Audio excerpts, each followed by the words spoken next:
চওড়া করে দাও, চওড়া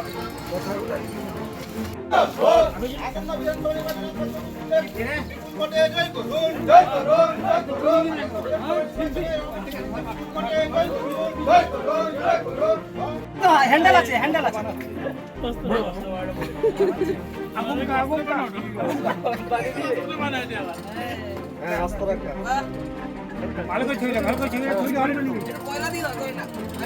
আরে আছে, বেশি আছে আর তুমি দাও।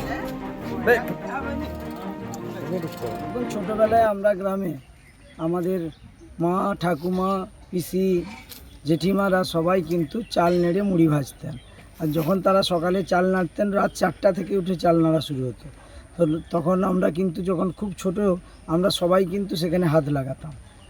আমি দেখেছি মা উঠে গেলে বাবাকে একটু বলতো যে একটু তুমি চালটা নেড়ে দাও, আমি আসছি কাজটা ছেড়ে। তো এটা তো আমাদের স্বাভাবিক কাজকর্মের মধ্যে, এটা কোনো ভোটের গিমিকও নয়।